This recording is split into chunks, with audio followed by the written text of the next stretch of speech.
In 1943, Luftwaffe pilots evaluated the new American P-51 Mustang and dismissed it as inadequate.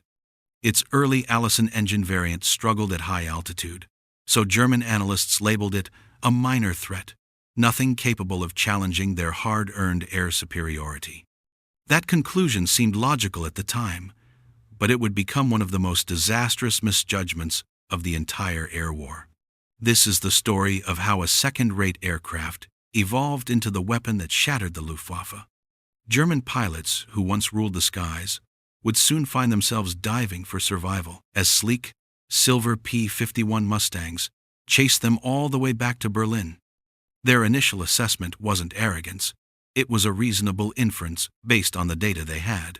The early Mustang's low-altitude performance and limited reconnaissance role did not indicate future danger. To them, it simply wasn't a high-altitude threat. But what came next reshaped the air war: the arrival of the Merlin-powered P-51B. And the shock, in German pilots' own recorded words, the disbelief at its speed, reach, and lethality, is the ultimate proof of just how completely they underestimated it. What happened during those crucial months that transformed American air strategy and sent shockwaves through the German high command? How did an aircraft, initially rejected by the U.S. Army Air Forces, become the weapon that would escort bombers all the way to Berlin and back? The answers reveal one of the most dramatic turnarounds in military aviation history, involving brilliant engineering, strategic innovation, and the kind of technological breakthrough that literally changed everything overnight. The year 1940 found America still officially neutral in the growing global conflict, but British purchasing missions were desperately seeking aircraft to replace their mounting losses in the Battle of Britain. North American aviation had never built a fighter before, but when the British approached them about producing P-40 Warhawks under license, company president Dutch Kindelberger made a bold counteroffer. "Give us just 4 months," he promised, "and we'll design something completely new and far superior." This audacious claim seemed almost impossible. Established aircraft companies typically needed years to develop new fighters. Yet here was a manufacturer with zero fighter experience promising to create something revolutionary in mere weeks. The British, desperate for any aircraft they could get, decided to take the gamble.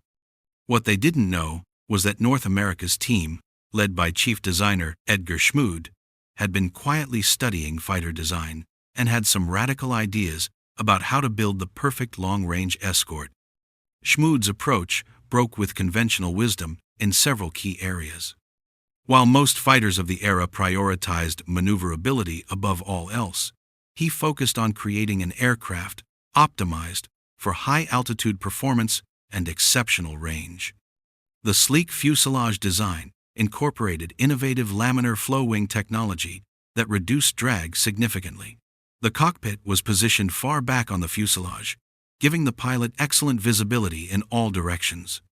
Perhaps most importantly, the internal fuel capacity was massive by fighter standards, with additional wing tanks that could be dropped when combat required maximum agility. True to their promise, the prototype flew just 102 days after the contract was signed.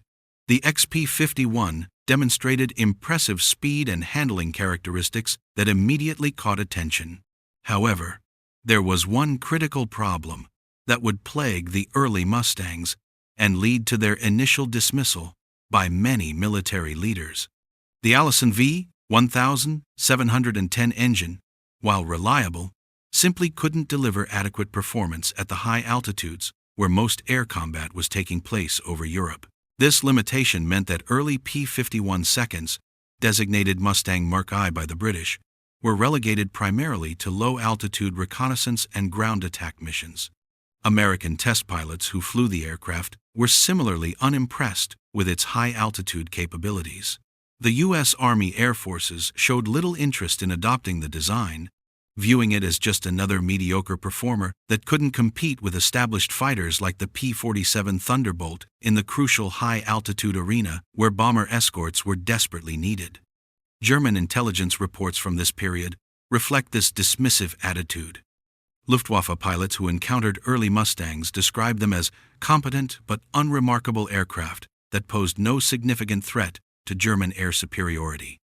These assessments seemed entirely reasonable, based on the limited performance they witnessed. What none of them could anticipate was the engineering breakthrough that was about to transform everything. The revolution came through an almost accidental collaboration between British and American engineers. Rolls-Royce had developed its magnificent Merlin engine, the same power plant that had proven so successful in Spitfires and Hurricanes during the Battle of Britain. Someone had the brilliant idea of testing whether this engine could be adapted to fit the P-51 airframe. The marriage of British engine technology with American airframe design would prove to be one of the most successful combinations in aviation history. The transformation was nothing short of miraculous. The Merlin engine didn't just improve the P-51's performance, it revolutionized it completely. Maximum speed jumped dramatically, climbing ability increased substantially, and most critically, high-altitude performance became exceptional.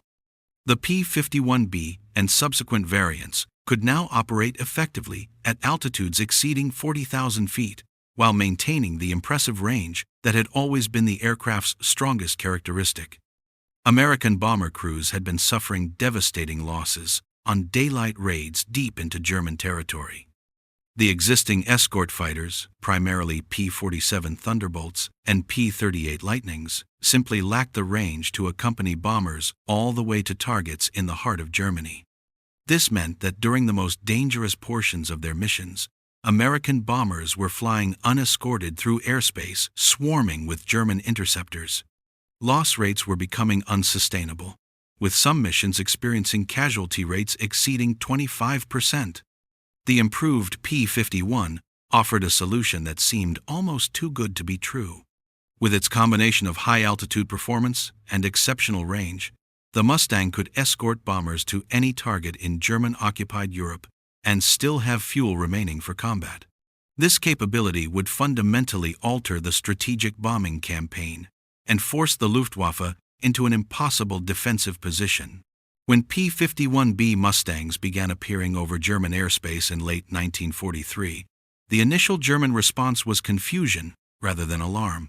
These aircraft looked similar to the earlier variants that had posed little threat, leading many pilots to assume they were facing the same limited opposition.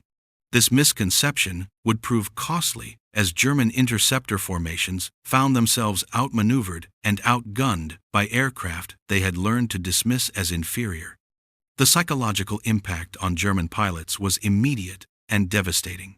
For years, the Luftwaffe had enjoyed significant advantages in aircraft performance and pilot training. German fighters could typically dictate the terms of engagement, choosing when to attack and when to disengage based on tactical advantage. Suddenly, they were facing American fighters that could match or exceed their performance while operating hundreds of miles from their home bases. German pilot accounts from this period reveal growing frustration and concern. Werner Mulders, one of Germany's top aces, noted in his diary that the new American fighters were unlike anything they had previously encountered. The combination of speed, climb rate, and maneuverability meant that German pilots could no longer rely on their traditional tactics of hit-and-run attacks on bomber formations. The Mustangs could pursue them effectively, turning defensive actions into prolonged dogfights that favored the Americans. The strategic implications became clear remarkably quickly. German fighter production was already struggling to keep pace with losses, and pilot training programs were being compressed to dangerously short durations. The appearance of long-range American escorts meant that the Luftwaffe was now forced to engage in sustained combat over their own territory, where shot-down German pilots were lost permanently, while American pilots might be rescued or returned to fight another day. By early 1944, the transformation was complete. Mustang groups were regularly escorting bomber formations to targets deep in Germany, including the heavily defended Berlin area that had previously been considered nearly unreachable by daylight raids. The psychological effect on German morale was profound. Citizens who had been assured that their homeland was impregnable were now watching American bombers, protected by fighter escorts, operating with apparent impunity over their cities. The technical superiority of the P-51 inches, its evolved form, became undeniable through direct comparison with German fighters. The Mustang could outrun the Messerschmitt Bf 109 at most altitudes while maintaining comparable maneuverability. Against the Focke-Wulf 190, the American fighter enjoyed significant advantages in high-altitude performance and range. Even the newer German jets, when they began appearing in limited numbers, found the P-51 a formidable opponent due to superior pilot training and tactical flexibility. German production priorities began shifting in response to the Mustang threat. Resources were diverted from offensive aircraft to defensive fighters, but this reactive approach could not address the fundamental problem. The Luftwaffe was being forced to fight a defensive war of attrition against an opponent with superior industrial capacity and increasingly experienced pilots. Every day brought new American fighter pilots with fresh aircraft, while German losses mounted steadily. The climax of this transformation came during the massive air battles over Berlin in early 1944. American bomber formations, escorted by hundreds of P-51 Mustangs, penetrated to the very heart of the German capital. The sight of American fighters dogfighting over Berlin itself represented the complete collapse of German air defense strategy. What had once seemed impossible was now happening regularly, with American escort fighters maintaining air superiority over the most heavily defended target in the Reich. Individual combat accounts from this period illustrate the dramatic reversal of fortune. German ace pilots, who had dominated European skies for years, found themselves consistently outmatched by American pilots flying superior equipment. The legendary Erich Hartmann, despite his incredible skill and experience, noted that engaging P-51 formations had become extremely hazardous. The Americans could match German aircraft performance while enjoying numerical superiority and unlimited replacement capability. The industrial implications extended far beyond simple aircraft production. German aircraft factories, previously safe from daylight attack due to escort fighter limitations, now became primary targets for precision bombing raids. The P-51's ability to provide effective escort coverage meant that American bomber formations could attack aircraft production facilities with devastating accuracy, creating a vicious cycle where German air power declined, while American capability continued expanding. Training new German pilots became increasingly difficult as the war progressed. The Luftwaffe's traditional training grounds were no longer safe from American fighter sweeps, and fuel shortages meant that new pilots received minimal flight time before being committed to combat. Meanwhile, American pilot training programs were producing large numbers of well-trained aviators who could take full advantage of their superior equipment. The technological arms race that ensued saw German engineers desperately trying to develop new aircraft that could counter the P-51 threat. Projects like the Messerschmitt Me 262 jet fighter showed promise, but production limitations and resource constraints meant these advanced designs appeared too late and in insufficient numbers to alter the strategic balance. The window of German air superiority had closed permanently. By mid-1944, the situation had become so dire for the Luftwaffe that many experienced pilots were requesting transfers to ground units rather than continue facing impossible odds in obsolete aircraft. The psychological warfare aspect of the P-51's success cannot be underestimated. German pilots who had once mocked the American fighter were now actively avoiding combat with Mustang formations whenever possible. The strategic bombing campaign reached its full potential only after long-range escort capability became available. American bombers could now attack any target in German-occupied Europe with reasonable expectation of survival, fundamentally altering the calculations of military planners on both sides. The Luftwaffe's fighter force, once the pride of German military aviation, was being systematically destroyed in a war of attrition it could not win. The final phase of this remarkable transformation saw P-51 Mustangs operating with complete impunity over German airspace. Fighter sweeps ahead of bomber formations would clear the skies of German interceptors, allowing precision attacks on critical infrastructure and military targets.